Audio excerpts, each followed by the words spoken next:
Om Swastiastu. Pada video kali ini, kami kelompok 1 kelas 9J dari SMP Negeri 1 Denpasar akan menjelaskan materi bab 3, yaitu ketergantungan antar ruang dan pengaruhnya terhadap kesejahteraan masyarakat. Khususnya membahas subbab C atau poin 31 tentang memanfaatkan persaingan sebagai peluang untuk meraih keunggulan ekonomi bangsa. Terima kasih saya ucapkan kepada guru pembimbing kami, yaitu Ibu Dr. Putu Eka Juliana Jaya, selaku guru IPS SMP Negeri 1 Denpasar. Sebelumnya, izinkan saya untuk memperkenalkan kelompok saya. Perkenalkan, nama saya Putu Mesya Ayutra Devi Widastra, absen 40 selaku ketua kelompok. Lalu, wakil kelompok saya Putu Ayu Ratih Cahyarani, absen 37. Nyoman Satria Widya Astawayatnya, absen 34 sebagai anggota 1. Dan Putu Gede Satria Januraga, absen 38 sebagai anggota 2. Pada materi ini, kami akan mendeskripsikan pengertian keunggulan mutlak dan keunggulan komparatif beserta contoh kasusnya. Lalu juga mengidentifikasi tantangan dalam perdagangan internasional. Pada subbab sebelumnya, kita telah mempelajari tentang perdagangan internasional, di mana perdagangan internasional terjadi karena perbedaan barang yang dihasilkan masing-masing negara. Ada pula faktor yang mempengaruhi terjadinya perdagangan internasional, antara lain keunggulan komparatif atau comparative advantage dan keunggulan mutlak atau absolute advantage dari masing-masing negara. Apa itu keunggulan mutlak?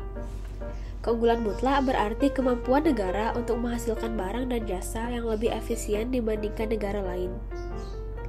Negara melakukan spesialisasi dalam menghasilkan barang yang efisien dibandingkan dengan negara lain dan melakukan perdagangan internasional dengan negara lain yang mempunyai kemampuan spesialisasi pada produk yang tidak dapat dihasilkan oleh negara lain secara efisien.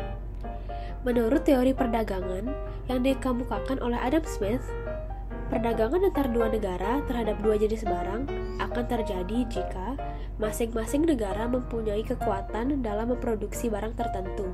Sebagai contoh, misalnya Indonesia dengan Thailand memproduksi dua jenis barang, yaitu pakaian dan tas, dengan asumsi masing-masing negara tersebut menggunakan tenaga dan waktu yang sama.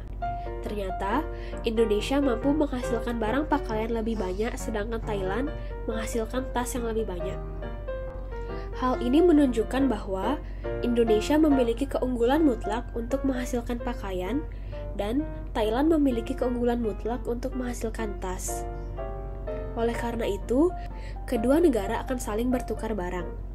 Kemudian, apa yang dimaksud dengan keunggulan komparatif? Keunggulan komparatif merupakan kemampuan suatu negara untuk menghasilkan barang dan jasa dengan menggunakan sejumlah biaya yang lebih rendah dibandingkan dengan negara lain. Menurut David Ricardo, perdagangan internasional terjadi apabila ada perbedaan keunggulan komparatif. Contohnya, Indonesia dan Malaysia sama-sama memproduksi kopi dan timah. Indonesia mampu memproduksi kopi secara efisien dengan biaya yang murah, tetapi tidak mampu memproduksi timah seperti halnya Malaysia yang mampu memproduksi timah secara efisien dengan biaya murah.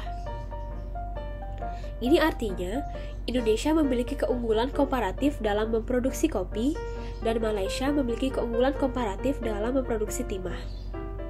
Dalam teori keunggulan komparatif, suatu negara dapat meningkatkan standar kehidupan dan pendapatannya jika negara tersebut melakukan spesialisasi, produksi barang, atau jasa yang memiliki produktivitas dan efisiensi tinggi. Berdasarkan penjelasan tentang keunggulan mutlak dan keunggulan komparatif, maka Indonesia tentu memiliki produk unggulan komoditas ekspor yang dapat dijadikan sebagai sumber penerimaan devisa bagi dunia. Komoditas unggulan yang dapat memberi kontribusi bagi pasaran dunia antara lain minyak sawit, karet, kopi robusta, beras, kakao, cengkeh, rempah-rempah, emas, dan kertas. Selain komoditas unggulan pemasok pasaran dunia, komoditas tersebut juga merupakan produk unggulan untuk ekspor di wilayah ASEAN.